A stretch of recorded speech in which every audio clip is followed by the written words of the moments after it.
Uma das formas mais antigas de se conhecer uma história é através da oralidade. Sabe aquela história que você não encontrou em livro algum, nem no diário da sua avó? No entanto, a sua mãe lhe contou e disse que ouviu da sua avó. E a sua avó afirma que ouviu da bisavó, que ouviu da tataravó e assim por diante. A história foi passando de geração em geração, de boca em boca. Depois você fica sabendo que essa história não é coisa da sua família, que outras famílias também a conhecem. E de onde surgiu? Quem é o autor? Falam em conto popular? Pois é do povo. E a gente não sabe mais quem começou, quem escreveu, quem falou, porque se perdeu com o tempo. Mas a história não. A história continua lá. Ela é fruto da tradição oral.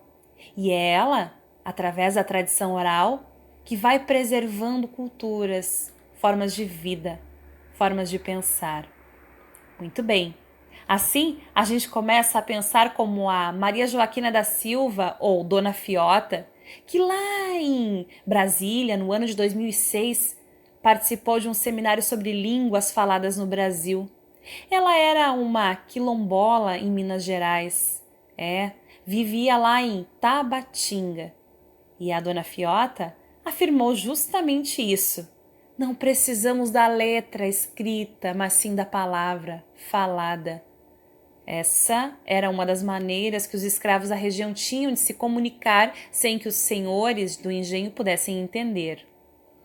Pois é, a língua falada. E essa tradição oral, ela está por detrás de muitos e muitos ensinamentos que nós vamos absorvendo ao longo do tempo.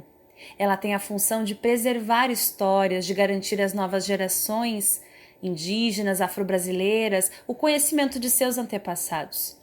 Para muitos grupos, a oralidade é a única forma de resgatar e preservar a sua ancestralidade. Não só na cultura indígena afro-brasileira, mas em diversas outras culturas mundo afora. Hoje, mais de 1 milhão de brasileiros não possuem o português como sua língua materna. Termos mais de 200 línguas no nosso território nos faz refletir sobre essa questão da oralidade. Sabemos também que muitas das nossas histórias não estão em livros, quando os únicos momentos em que escutamos falar de nossos ancestrais em nossas escolas são quando os europeus chegaram ao Brasil e milhares foram mortos ou tantos foram escravizados. É compreensível acreditarmos que nós não carregamos uma história para além do genocídio e sofrimento.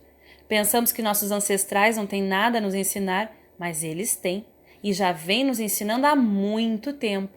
Não apenas para nós, mas para toda uma sociedade.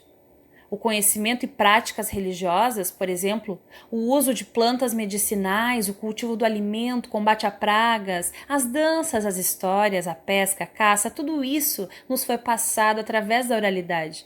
Não existem livros que nos expliquem como é a reza que nossa bisavó fazia ou o poder da planta que ela utilizava, mas nem por isso desconhecemos.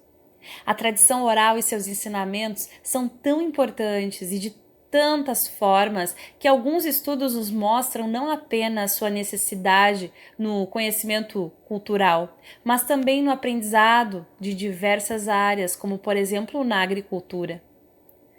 Durante muito tempo, a gente acaba não dando valor para essa tradição oral. E quando a gente se dá conta de tudo isso que aqui foi relatado, é que nós percebemos que tantas coisas que nós hoje sabemos é porque foi passada de geração em geração pelos nossos antepassados. E esse conhecimento, esse saber chegou até nós e muitas vezes não foi pela escrita. Não estamos aqui de forma alguma desconsiderando o papel da escrita. E é por isso que nós agora vamos falar sobre isso. Essa parte, esse momento em que toda a oralidade vai sendo transmitida através da escrita, do registro, para que não se perca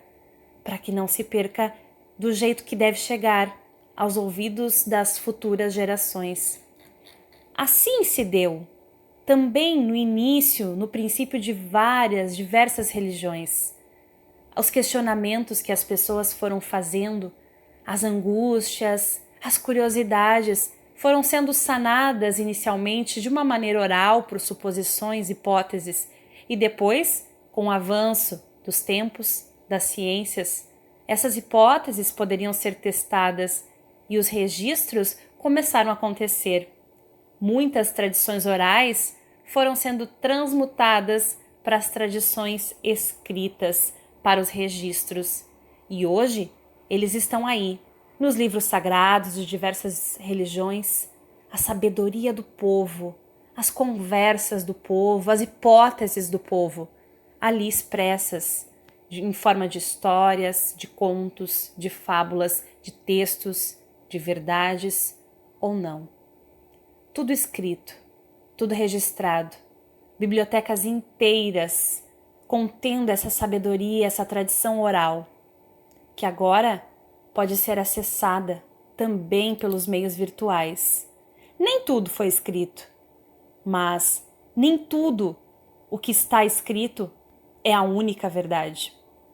E aqui nós começamos então a nossa reflexão e a nossa caminhada no sentido de perceber que muito da nossa vida, dos nossos saberes, está imbuído dessa oralidade, dessas conversas, dessas histórias, dessas reflexões.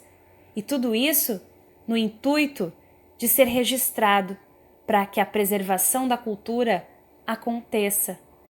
E as tradições religiosas, por exemplo, sejam identificadas e valorizadas. Quando reconhecemos o papel da tradição escrita na preservação de memórias, acontecimentos e ensinamentos religiosos, passamos a conhecer também muito mais da nossa cultura e da história de todo um povo.